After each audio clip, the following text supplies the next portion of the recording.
중국 공산당이 시진핑 1인 체제로 심지어는 황제로 등극했다라고 하는 언론 보도 최근에 많이 나오고 있습니다. 그런데 이건 잘못된 분석이다. 잘못된 해석이다. 이렇게 말씀하시는 분 오랜만에 저희 스튜디오에 다시 나오셨습니다.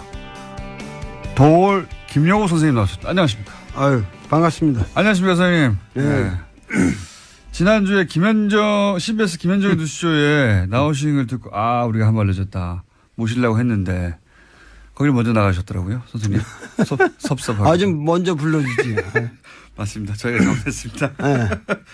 자, 그렇지 않아도 저희가, 이거는 선생님을 모시고 얘기를 들어봐야 되겠다. 중국 이야기는 네. 전문가시니까. 그리고 시진핑에 대해서도 여러 차례 말씀하셨잖아요. 네. 네. 그래서 방송 한번 하셨지만 시간이 그렇게 길지는 않았기 때문에 네네. 저희가 또 한 번 모시고 좀 더 한발적으로 옆으로 갈 수 있겠다 싶어가지고 모셨습니다. 우선 저는 이거부터 여쭤볼게요. 그 시진핑 관련해가지고 황제 대관식이다. 그 외신들도 그렇게 많이 보도합니다. 예, 대관식이다. 그리고 뭐 격대 지정이라고 하나요? 5년 미리. 예, 5년 미리. 그러니까 바로 다음이 아니라 그 다음 그 후계자를 미리 지정해 놓고 시작한다. 예, 그런 전통이 있는데 이번에는 그렇게 안 하는 거 보니까 향후 10년간 시진핑이 해먹으려고 하는 거구나. 이제 뭐 사실상 전통도 다 깨고 황제가 됐다. 이런 보도가 많이 나왔잖아요. 우선 그거 잘못된 해석이다. 그거 왜 그렇습니까? 거기서부터 시작해야 될 것 같아요. 저도 기사를 읽다가 그런가? 이렇게 생각했거든요. 역시 형안이 있으시네. 항상 통찰력이 있으시니까. 근데 그 격대 지정이라고 하는 것은 그 중국의 오래된 전통이고 그것을 시진핑이 계속 했어야 됐다. 이런 전제가 있는데. 그렇죠. 네. 그 전제가 우선 틀린 거죠. 전제부터 틀렸다? 네. 이 격대 지정이라는 것은 중국 현대사에서 단 한 번의 사례밖에 없습니다. 그것은 등소평이 당시의 정황에서 이 문제를 해결해 나가는데 개혁 개방을 강력하게 추진하기 위해서는 강택민과 같은 상해파의 테크노크라트가 필요하다. 그래서 그 사람을 후계자로 지목을 하면서 근데 이 사람은 상당히 권력 의지가 강하고 그 패거리 의식이 강하기 때문에 주변에 떨거지들이 콱 둘러쌀 거다. 그러면은 중국이 위태롭다. 그래서 굉장히 그런 성향에 반대되는 인물로서 자기가 믿을 수 있는 누구야 후진타오 호금도라는 인물을 다음에는 네가 10년 해먹고 그거 끝난 다음에 반드시 호금도로 해라. 해가지고 그걸 격대 지정이라고 그랬는데 그거는 이거 한 사례밖에 없어요. 그래요? 왜 그러냐면 그 다음에 시진핑이 올라올 때는 격대 지정이고 아무것도 없는 상태에서 시진핑은 그냥 올라온 거예요. 이 소위 말해서 강택민 상해파와 이 호금도 후진타오 공청단 이 안희성 사람인데 안희파들 뭐 이래가지고 그 사이에서 서로 견제할 때 하다가 엉뚱한 전혀 그 물망에 없었던 인물이 갑자기 튀어오르게 된 거예요. 그러니까 두 파를 견제시켜서 격대 지정이라는 게 오랜 전통이 아니라 유파가 계속 집권하게 되면은 이제 문제가 생길 것 같으니까 미리 정반대파를 지목해 뒀고. 그게 첫 번째 사례일 뿐 그 이후로는 이런 전통에 의해서 계속 굴러간 게 아니다. 아니죠. 그래서 이 시진핑이라는 사람은 격대 지정과 무관하게 계파 간의 이 밸런싱의 문제로 갑자기 이상하게 튀어올라가지고 된 사람이에요. 이쪽 파도 아니고 저쪽 파도 아니고. 저쪽 파도 아니고. 그리고 양쪽 파를 자기가 된다면 다 졌거든요. 어떤 의미에서. 그러니까는 이 5년 동안에 이 사람은 굉장히 피눈물 나는 노력을 했고 그 5년간의 결실 이후에 사실은 격대 지정할 이유가 없는 거죠. 왜냐하면 자기가 원하는 그러한 정책을 강력하게 밀기 위해서는 또다시 황태자를 만들면 이건 구식이란 말이죠. 그거는 봉건적인 그 지정 방식이거든요. 그러니까는 오히려 그런 것을 사실은 격대 지정을 안 한 것이 사실은 민주적인 정치 제도의 발전입니다.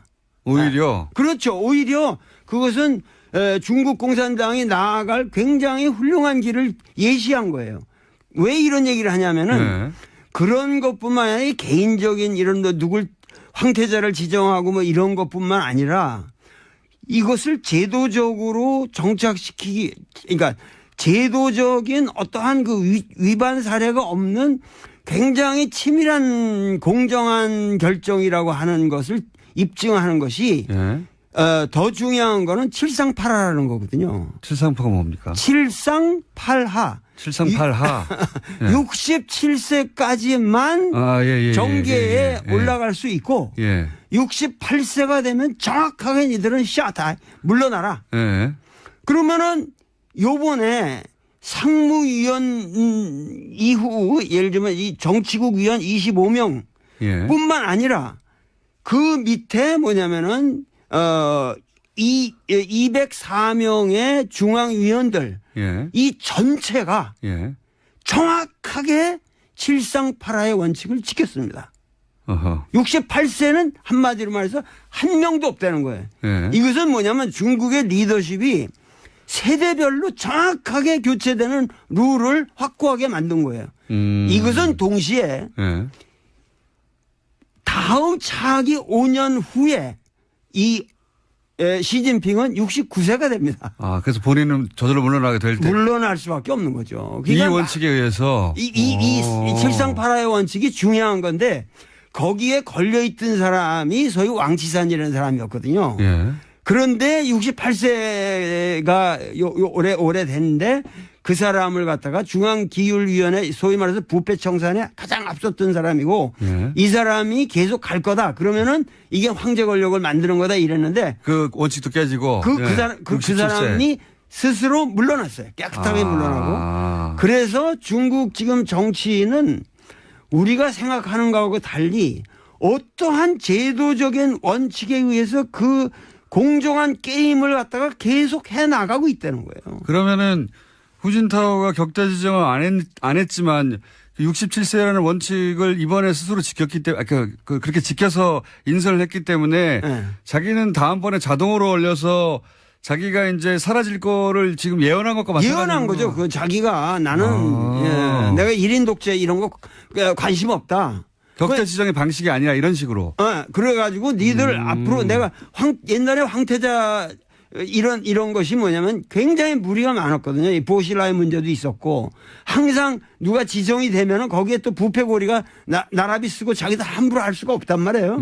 그러니까 거기서 생기는 그런 식의 게임을 하는 게 아니라 최근에 우리한테 문제가 됐던 사람이 저 광동성 서기인 그 후춘화하고 그리고 이쪽 천민월이라는 인물이었잖아요. 모릅니다. 이 천민월이라는 사람은 이 사람의 그 절강성 시절에 이 고스트라이터였거든. 자기 쓰는 연설문을 전부 써줬던 문학 소녀 같은 사람인데 그 사람하고 이 후춘화하고 이제 둘이서 격대 지정의 물망에 있다라고 얘기했는데 사실은 그런 방식으로 나는 취하지 않겠다. 그러고서 니들은 공정하게 앞으로 5년 동안 25명 중에 1인으로서 거기서 이제 차기는 경쟁에서 성장해라. 올라와라. 그러니까 지금 사람은 5년 전에 내가 뭐 미래에는 교통사고로 죽을 수도 있고 어떻게 될지 모르는 거 아니에요. 그러니까 나는 저기를 안 하겠다는 거예요. 그러니까 내가 다음 후계자를 지정하는 방식 자체가 비민주적이다. 비민주적이라는 거죠.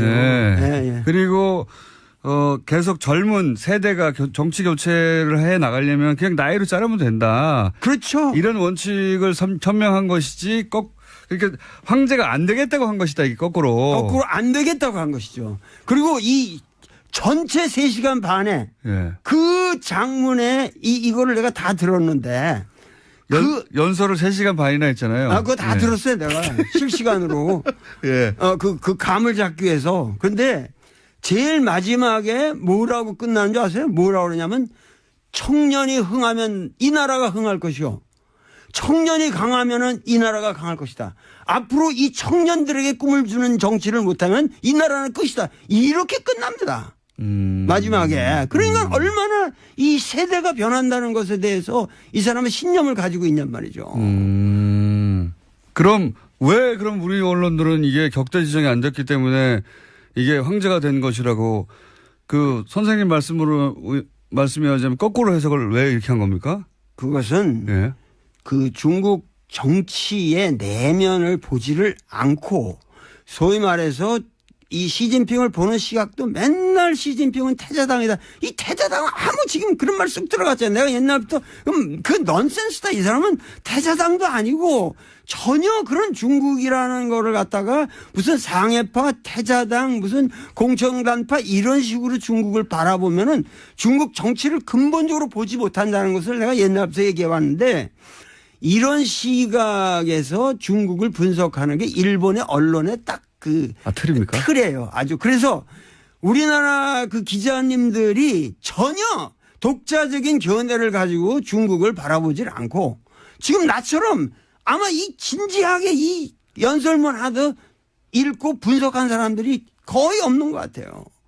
그러니까는. 없겠죠. 네. 그러니까는 뭐냐면은 일본 기자들이 중국을 비하시키기 위해서 보는 시각에서만 본다는 거죠. 그러니까 저는 내가 중국을 뭐 이렇게 올린다 이런 게 아니라 네. 우리가 정확하게 중국에서 무슨 일, what's happening, 거기서 무슨 일이 일어났냐고 있는 것을 네. 정확하게 알아야만 우리의 미래를 위해서 중국을 어떻게 중국이라는 함수를 요리해 가느냐 하는데 정확한 전략과 그렇죠. 전술이 나올 수 있다는 거예요. 이거 완전 정반대 해석이네요. 그러니까 네. 근데 그게 일본이 중국을 바라보는 시각을 우리가 그냥 번역하면서 고스란히 들여와서 그렇다는 거죠? 그렇죠. 그렇죠. 네.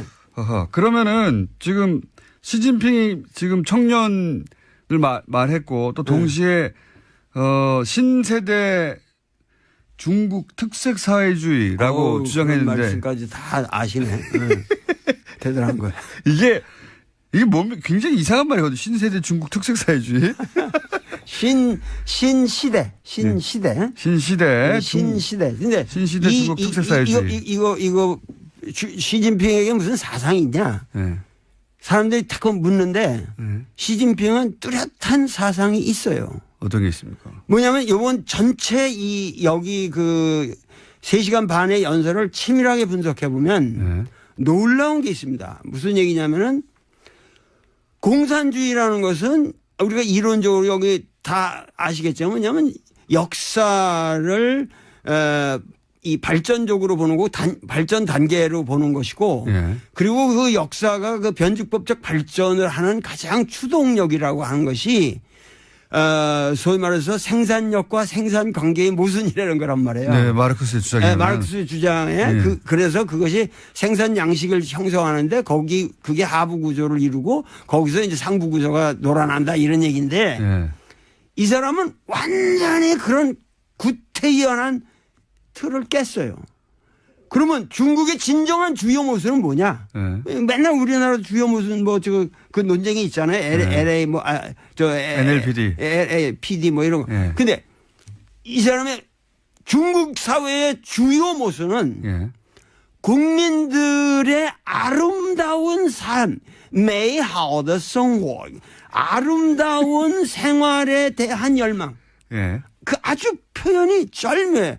아름다운 생활에 대한 열망과 이 불균형의 엉터리 여태까지 발전 사이의 모순이 주요 모순이다. 그러니까는 그 아름다운 생활, 삶을 향한 국민들의 열망이라는 건 뭐냐? 양극화를 그렇게 표현한 겁니까? 그렇죠. 참 샤프하시네. 뭐냐면 여태까지는 이 등소평 이래 개혁개방 30년의 모든 그 모델은 선부. 특정한 놈, 흥묘백묘로 해가지고 어떤 놈이든 돈 많이 벌어라. 그럼 우리가 인정해줘 지원해주겠다. 그러면 거기서 꼼꼼을 떨어지는 거 분배한다. 이런 선부론이 중국을 망쳐왔다는 거예요. 그래서 이 선부론을 이제는 뭐냐면 공부, 공유한다는 공산주의의 공짜로 공부론으로 바꿔야 된다. 그리고 공향, 그 모든 부를 같이 국민들이 향유해야 된다.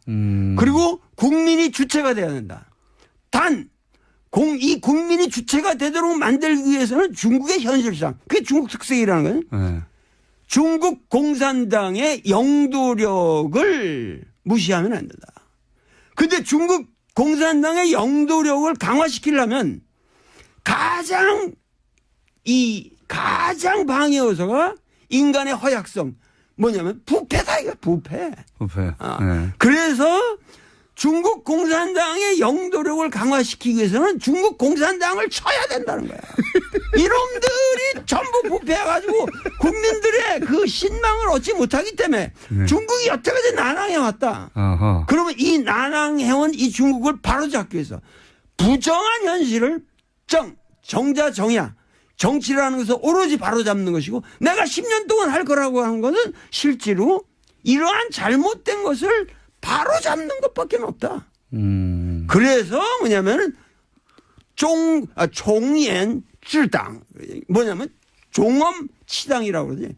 당은 엄격하게 다스린다. 그러니까 중국식 그 사회주의를 할 텐데 그래서 이제 당이 이끄는 개혁을 계속 해 나갈 텐데 그런데 지금까지는 당이 썩어가지고 소위 이제 인민들의 삶이 양극화되는 걸 막지 못했다. 막지 못할 거죠. 그러니까 당을 쳐서 당을 굉장히 깨끗하게 만들고 그 역할을 당이 계속 해 나가도록 하겠다 뭐 이런 거네요. 그러니까 우리나라도 지금 문재인 대통령도 내가 얘기하는 거는 그 이사회의 적폐가 아니라 정의롭지 못한 이사회의 구조를 정의롭게 바꾸는 작업을 하는 것이고 그 작업에 있어서는 가차없이 단호하게 철저하게 끝까지 남김없이 다스까지 다 처단해야 한다고. 다 처단해야 한다고. 다스까지. 특별히 좋아하시네. 난 다스가 뭔지도 모르고 내 얘기를 했는데. 갑자기 시진핑에서 다스까지 오셔가지고. 알겠습니다. 어떤 의미에서는 그 문재인 대통령과 맥이 닿는 부분도 있습니다. 그죠? 그렇죠. 그 문재인 대통령을 우리가 소득주도 성장이라든가 지금 정책 방향하고 그런 것을 저기 했는데 소위 말해서 이 중국 특색 사회주의의 그 오위일체라는 게 있어요. 이 사람 사는 오위일체. 기독교에서는 삼위일체라고 그러잖아요. 근데 오위일체인데 오위일체라는 게 뭐냐면은 경제 건설, 정치 건설, 문화 건설, 사회 건설, 생태 문명 건설이 하나다는 거, 일체다. 이 5가지의 위가 있는데 그런데 경제, 정치, 문화는 중공 16대에서 이미 3위일체로 나왔어요. 그 다음에 17대에서 4위일체라고 그래서 사회 건설까지 들어갔어요. 그러면 경제는 부유하고 정치는 민주해야 되고 문화는 번영해야 되고 사회는 공평해야 된다. 이게 지금 17대까지 나왔는데 이번 19대에 5위일체가 들어갔는데 환경이 나왔네요. 거기에 생태 문명 건설이라는 게 들어간 거예요. 그러니까 뭐냐면 시진핑의 사상은 생태 문명 건설이에요. 지금 뭐냐면 국민들의 삶을 아름답게 이 사람은 무슨 얘기까지 하면 매일이 사회주의. 그러니까 아름다운 사회주의를 해야 한다는 거예요. 여태까지 사회주의는 그냥 평등이라는 그런 명목하에서 썩었다는 거예요. 이 막스 레닌주의를 암암리 까는 거예요. 뭐냐면 이제는 아름다운 사회주의를 해야 되고 그다음에 매일이 덕고자 그러면서 아름다운 국가를 만들어낸다. 그렇게 해서 전인적인 국민 모두가 전인적인 발전을 해야 된다. 이런 식의 레토릭이 대단하거든요. 아하. 사실 중국이 최근에 각종 그 환경 부담금 국제적인 많이 내고 미국이 트럼프가 빠져나가는 자리를 중국이 막 메우고 있어요. 메우고 있어요. 예. 그게 근데 그런 데서 나온 거군요. 실제로 중국은 이 태양광 발전에 있어서 세계 제1위를 맞습니다. 기술 면에서도 제1위를 달리고 있고 여러 가지 면에서 지금 뭐냐면 도시 계획도 뭐냐면 지금 아까 그 후춘화 같은 경우도 얘기지만은 그 사람의 그 잘못된 것이 뭐냐면은 그 사람의 몽골 비서 당서기를 할 적에 그 예를 들면 3만 명이 사는 지역에 10만 명이 사는 그냥 뭐 그 아파트를 지고 막 이런 식으로 무자비한 개발들을 했단 말이에요. 그러니까 이 사람은 지금 중국의 문제는 이런 무분별한 개발에 있고 그래서 이거를 막아야 된다는 거예요. 그리고 토지 관리라든가 그리고 특히 중국은 아직까지 농촌 인구가 30%나 됩니다. 그러면은 이것에 의한 중국의 농촌을 살리지 않으면 중국이 미국이나 이런 거랑 앞으로 그 대항할 때 중국의 특색이 없어진다는 거예요. 중국의 모든 자본주의적 모순을 사실은 중국의 농촌이 쿠션을 받아준 거예요. 그렇기 때문에 이 환경 문제를 앞으로 이 도농 간의 격차라든가 이런 문제를 해결하지 않으면 이것은 우리가 지금 민족의 위기를 맞이한다. 그래서 이러한 근본적인 그러니까 공산주의의 원래 평등관이라고 하는 것을 이 사람은 생태 문명이라는 말로 바꿨어요. 굉장히 세련되게 변화. 세련됐죠. 그런 변화가 지금 막 일어나고 있다. 네.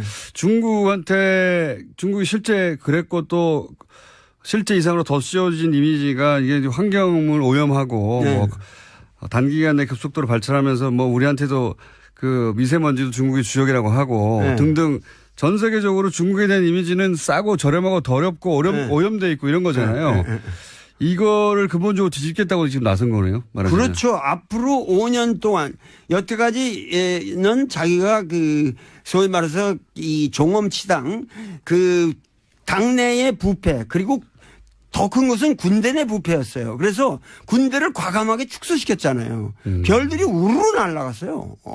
그래가지고 그 군대를 축소시키면서 실제적으로 강군몽이라고 이 사람이 처음 등장해서 중국몽이라고 중국어몽. 근데 거기에 강군몽이라는 게 있었단 말이에요. 근데 이 강군몽이라는 걸 실현했어요. 과거보다 엄청나게 지금 군사력이 증가했습니다. 근데 거기에 가장 중요했던 건 뭐냐면 군대가 중국에서는 이 기업 같은 걸 많이 가지고 있었거든요. 여기서 생긴 부패를 아주 과감하게 척결했습니다. 그래서 하여튼 중국에서 고위 관료라고 그럴 수 있는 사람이 여태까지 매일 500명 이상씩 목이 잘려 나갔어요. 매일이요? 매일 500명. 그러니까 우리나라는 너무 이게 지금 처단이 안 되고 있는 거예요. 오히려. 네, 우리나라는 훨씬 중국보다 아주 느슨합니다. 중국은 당이 하나니까요, 뭐. 당이 하나니까 그게 그러니까 그 말이 무슨 얘기냐면 당이 하나라고 하지만은 그 안에는 수없는 계파가 있어서 민주적인 밸런스가 있고 단지 뭐냐면 당의 영도력을 가지고 바른 일을 해 나가는 것이 그것이 중국 특색이라는 거예요. 중국 특색 사회주의라는 건 우리는 자본주의적 방식을 도입해 가지고 지금 여태까지 여기까지 왔지만 여기서 더 이상 서구식으로 흘러서는 안 된다. 어떻게든지 이 당의 주도권을 우리가 놓치면 안 된다. 그러니까 여태까지 뭐 료샤오퍼라든가 이런 사람도 훌륭한 분이고 노벨상도 받고 그랬지만 그분의 문제는 너무도 모델이 단순하게 서구 자유주의였다고. 그러니까 국민들에게 설득력이 부족했던 거예요. 그러니까는 이러한 문제들을 감안해서 이 시진핑은 고민이 있는 거예요. 우리가 지금 이 시점에서 이 세계 인류 평화를 위해서 우리가 할 수 있는 일이라고 하는 것은 중국 공산당의 영도력을 살려가면서 어떻게 하면은 생태 문명을 건설하고 그야말로 메이하우드 정말 아름다운 국민들의 삶을 보장하느냐. 미국을 넘어서는 중국을 만들고 싶은 거네요, 말하자면. 그러니까 과거에는 우리가 과거에는 중국과 미국의 모든 우리가 우리가 미국하고 한국을 생각해도 항상 나도 왜 미국 유학을 갔겠어요? 왜 내가 하버드니 이런 걸 그렇게 쳐다보고 그 가서 고생을 했겠어요?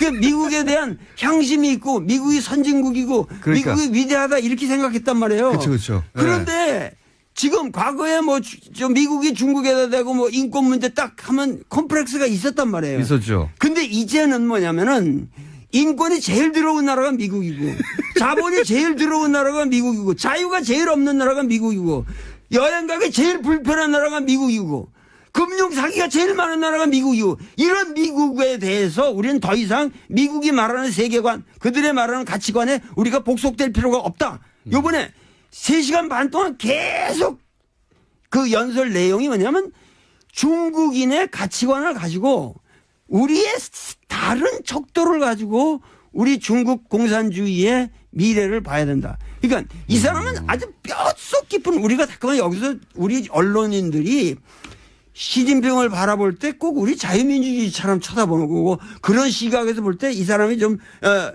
삐딱하게 나간다 이렇게 본다고. 시진핑은 뼛속 깊이 빨갱이에요.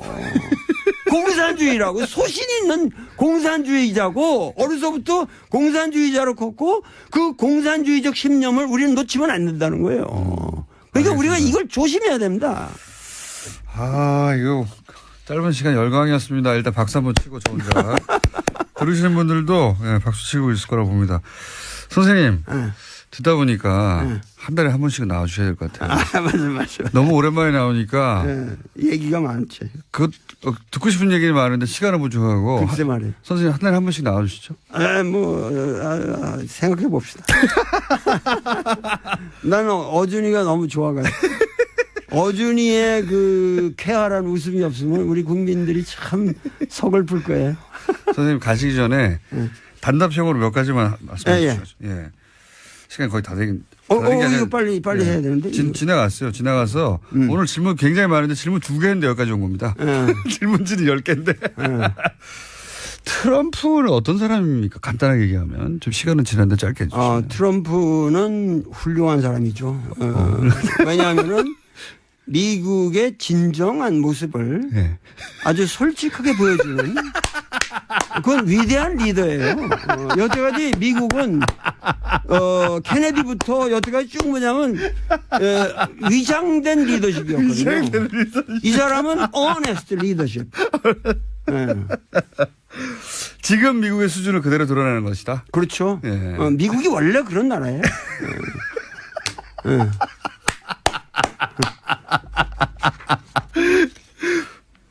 다음 주에 한 번 더 하시죠 일단. 아니 이거 제일 마지막에 그 앞으로 이 시진핑에 대해서 우리가 어떠한 어떻게 상대해야 되느냐 간단한 조언을 해 주십시오. 간단한 거를 말씀드리는데 풀 버전은 다음 주에 한 번 더 하시죠. 그 시진핑은 이제 향후 5년 동안 여태까지 이 당대에 대한 스트레스가 걸려가지고 사드 문제 이런 데 강경한 그 자세를 취할 수밖에 없었던 그 국내 사정이 있었다고.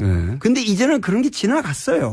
그리고 개인 리더십이 강화된 것은 사실이고 그리고 카리스마가 이렇게 확보됐기 때문에 우리가 외교하기가 더 쉬워졌다는 거예요. 오히려 쉬워졌어요. 그래서 이 시진핑을 집중 공격을 해야 되는데 시진핑을 집중 공격하는 방향에 공략을 해야 된다는 거죠.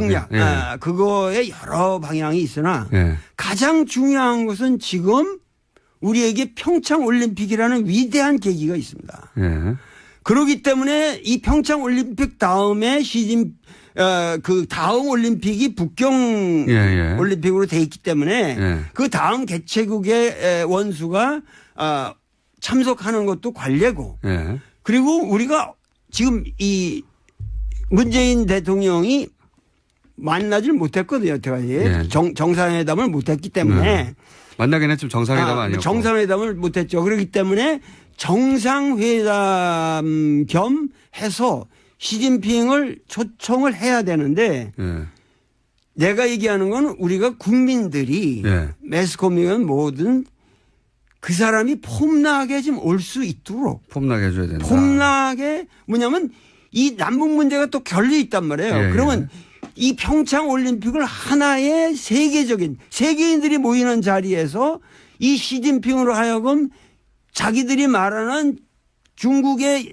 지향하는 이 동아시아 문명에 지향하는 바가 바로 이 평창 올림픽에서 구현하려고 하는 평화 정신이다. 네. 이래가지고 북한도 참여하고 이렇게 해서 평창 올림픽을 소위 말해서 그 트럼프가 지금 추진하고 있는 그런 모든 밀리터리즘의 그런 어떤 고립주의와 그 독선주의에서 벗어나서 중국 문명의 어떠한 그 점잖은 당나라 때와 같은 그런 의젓한 모습을 평창 올림픽에서 드러낼 수 있도록 그래서 기회를 줘야 된다. 전 세계인들이 한국이야말로 평화의 기수고 평화의 전당이고 한국 민족들은 남북한이 다 합쳐서 이런 올림픽 하나도 멋있게 진행하고 있구나. 이런 이 평창 올림픽을 앞으로 집중적으로 나라도 좀 특사로 보내주면은 내가 시진핑을 멋있게 설득해가지고 이게 좀 이런 분위기를 만들어야 된다고. 평창 올림픽 대사가 오늘 방송에 출연하고 선생님 다음 주에 한 번 더 나오셔야 되겠습니다 일단. 아유 이거 참 중요한 얘기가 너무 많고. 그러니까요 저희 질문 2개 하다가 오늘 끝났어요. 네. 뭐 한마디라도 더 물어볼 거 없어요? 선생님 시간이 다 돼가지고요. 네. 그리고 오늘 이렇게 끝나셔야지 다음 주에 저희가 또 오실 수 있어요. 예, 아유 그렇습니다. 예. 다음 주에 나오시는 것으로 그럼. 지금까지 도올 김용호 선생님이었습니다. 감사합니다. 네, 감사합니다. 상황에서 이 문제를 해결해 나가는데 개혁 개방을 강력하게 추진하기 위해서는 강택민과 같은 상해파의 테크노크라트가 네. 필요하다. 그래서 그 사람을 후계자로 지목을 하면서 네. 근데 이 사람은 상당히 권력 의지가 강하고 네. 그 패거리 의식이 강하기 때문에 주변에 떨거지들이 콱 둘러쌀 거다. 그러면은 중국이 위태롭다. 그래서 굉장히 그런 성향에 반대되는 인물로서 자기가 믿을 수 있는 누구야, 후진타오. 네, 호금도라는 인물을, 다음에는 네가 10년 해먹고 그거 끝난 다음에 반드시 호금도로 해라. 해가지고 그걸 격대 지정이라고 그랬는데 네. 그거는 이거 한 사례밖에 없어요. 그래요? 왜 그러냐면 그 다음에 시진핑이 올라올 때는 격대 지정이고 아무것도 없는 상태에서 시진핑은 그냥 올라온 거예요. 이 소위 말해서 강택민 상해파와 이 호금도 후진타오 공청단 이 안희성 사람인데 안희파들 뭐 이래가지고 그 사이에서 서로 견제할 때 하다가 엉뚱한 전혀 그 물망에 없었던 인물이 갑자기 튀어오르게 된 거예요. 그러니까 두 파를 견제시켜서 격대 지정이라는 게 오랜 전통이 아니라 이 파가 계속 집권하게 되면은 이제 문제가 생길 것 같으니까 미리 정반대파를 지목해뒀고. 지목해뒀고. 그게 첫 번째 사례일 뿐 그 이후로는 이런 전통에 의해서 계속 굴러간 게 아니다. 아니죠. 그래서 시진핑이라는 사람은 격대 지정과 무관하게 계파 간의 이 밸런싱의 문제로 갑자기 이상하게 튀어올라가지고 된 사람이에요. 이쪽 파도 아니고 저쪽 파도 아니고. 저쪽 파도 아니고. 그리고 양쪽 파를 자기가 된다면 다 졌거든요. 어떤 의미에서. 그러니까는 이 5년 동안에 이 사람은 굉장히 피눈물 나는 노력을 했고 그 5년간의 결실 이후에 사실은 격대 지정할 이유가 없는 거. 그거 다 들었어요, 내가. 실시간으로. 그 감을 잡기 위해서. 그런데 제일 마지막에 뭐라고 끝나는 줄 아세요? 뭐라고 그러냐면 청년이 흥하면 이 나라가 흥할 것이요. 청년이 강하면은 이 나라가 강할 것이다. 앞으로 이 청년들에게 꿈을 주는 정치를 못하면 이 나라는 끝이다. 이렇게 끝납니다. 마지막에. 그러니까 얼마나 이 세대가 변한다는 것에 대해서 이 사람은 신념을 가지고 있냔 말이죠. 그럼 우리 언론들은 이게 격대 지정이 안 됐기 때문에 이게 황제가 된 것이라고 그 선생님 말씀이 하자면 거꾸로 해석을 왜 이렇게 한 겁니까? 그것은 그 중국 정치의 내면을 보지를 않고 소위 말해서 이 시진핑을 보는 시각도 맨날 시진핑은 태자당이다. 이 태자당은 아무 지금 그런 말 쑥 들어갔잖아요. 내가 옛날부터 그 넌센스다. 이 사람은 태자당도 아니고 전혀 그런 중국이라는 거를 갖다가 무슨 상해파, 태자당, 무슨 공천단파 이런 식으로 중국을 바라보면은 중국 정치를 근본적으로 보지 못한다는 것을 내가 옛날부터 얘기해 왔는데 이런 시각에서 중국을 분석하는 게 일본의 언론의 딱 틀입니까? 틀이에요. 아주. 그래서 우리나라 그 기자님들이 전혀 독자적인 견해를 가지고 중국을 바라보질 않고 지금 나처럼 아마 이 진지하게 이 연설문 하듯 읽고 분석한 사람들이 거의 없는 것 같아요. 그러니까는. 없겠죠. 네. 그러니까는 뭐냐면은 일본 기자들이 중국을 비하시키기 위해서 보는 시각에서만 본다는 거죠. 그러니까 저는 내가 중국을 뭐 이렇게 올린다 이런 게 아니라 네. 우리가 정확하게 중국에서 무슨 일, what's happening, 거기서 무슨 일이 일어났냐고 있는 것을 네. 정확하게 알아야만 우리의 미래를 위해서 중국을 어떻게 중국이라는 함수를 요리해 가느냐 하는데 정확한 전략과 그렇죠. 전술이 나올 수 있다는 거예요. 이거 완전 정반대 해석이네요. 그러니까 네. 근데 그게 일본이 중국을 바라보는 시각을 우리가 그냥 번역하면서 고스란히 들여와서 그렇다는 거죠? 그렇죠. 그렇죠. 네.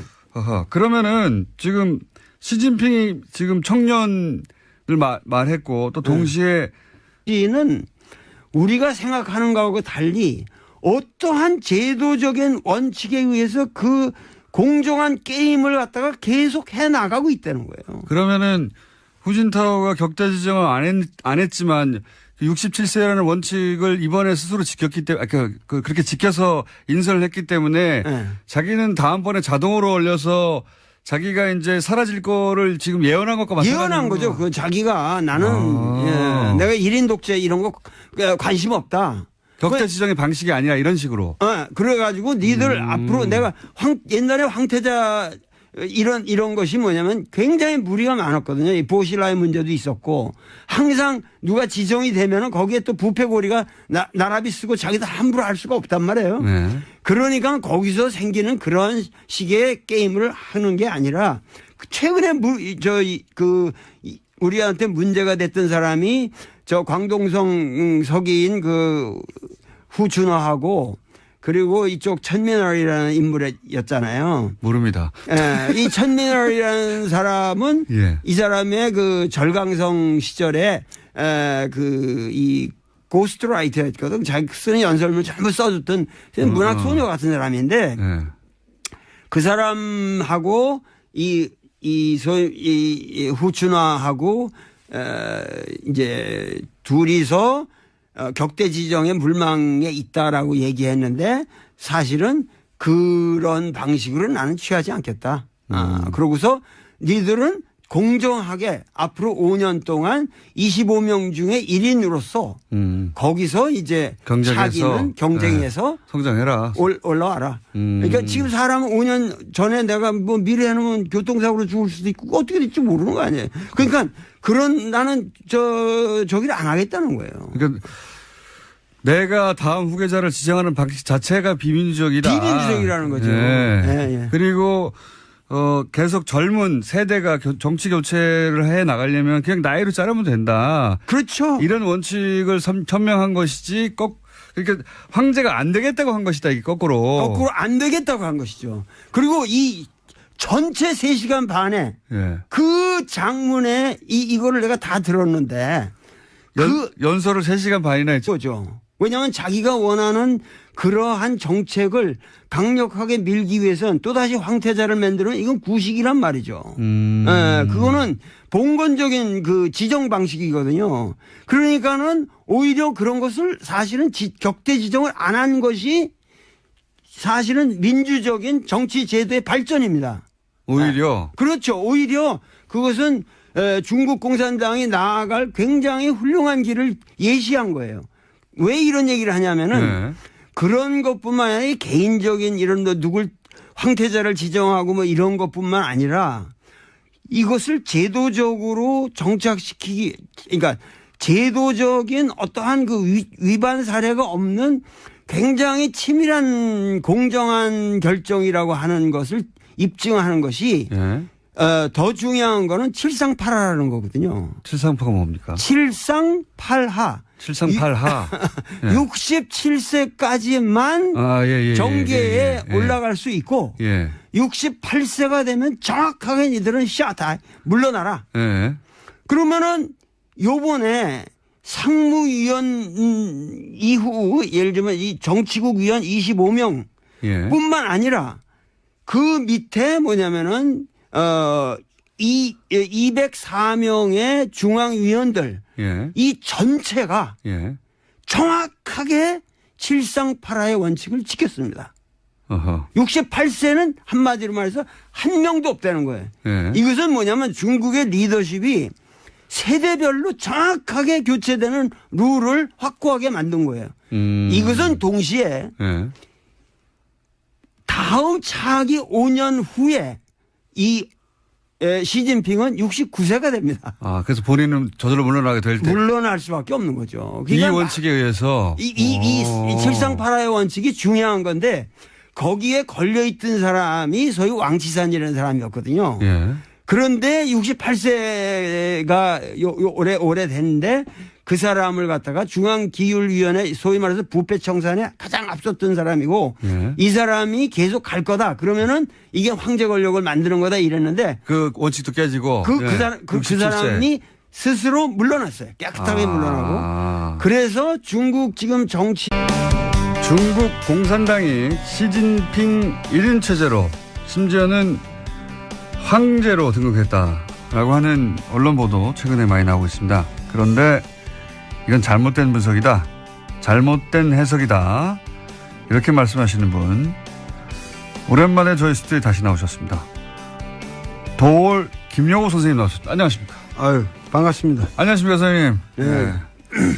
지난주에 CBS 김현정의 뉴스쇼에 나오신 걸 듣고 우리가 한 말 늦었다.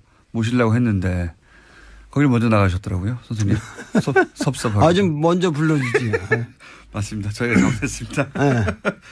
자, 그렇지 않아도 저희가, 이거는 선생님을 모시고 얘기를 들어봐야 되겠다. 중국 이야기는 전문가시니까. 그리고 시진핑에 대해서도 여러 차례 말씀하셨잖아요. 그래서, 방송 한번 하셨지만 시간이 그렇게 길지는 않았기 때문에 저희가 또 한 번 모시고 좀 더, 한 발쪽으로 옆으로 갈 수 있겠다 싶어가지고 모셨습니다. 우선 저는 이거부터 여쭤볼게요. 그 시진핑 관련해가지고 황제 대관식이다. 그 외신들도 그렇게 많이 보도합니다. 대관식이다. 그리고 뭐 격대 지정이라고 하나요? 5년 미리. 5년 미리 그러니까 바로 다음이 아니라 그 다음 그 후계자를 미리 지정해 놓고 시작한다. 그런 전통이 있는데 이번에는 그렇게 안 하는 거 보니까 향후 10년간 시진핑이 해먹으려고 하는 거구나. 이제 뭐 사실상 전통도 다 깨고 황제가 됐다. 이런 보도가 많이 나왔잖아요. 우선 그거 잘못된 해석이다. 그거 왜 그렇습니까? 거기서부터 시작해야 될 것 같아요. 저도 기사를 읽다가 그런가? 이렇게 생각했거든요. 역시 형안이 있으시네. 항상 통찰력이 있으시니까. 근데 그 격대 지정이라고 하는 것은 그 중국의 오래된 전통이고 그것을 시진핑이 계속 했어야 됐다. 이런 전제가 있는데. 그렇죠. 그 전제가 우선 틀린 거죠. 전제부터 틀렸다? 이 격대 지정이라는 것은 중국 현대사에서 단 한 번의 사례밖에 없습니다. 그것은 등소평이 당시에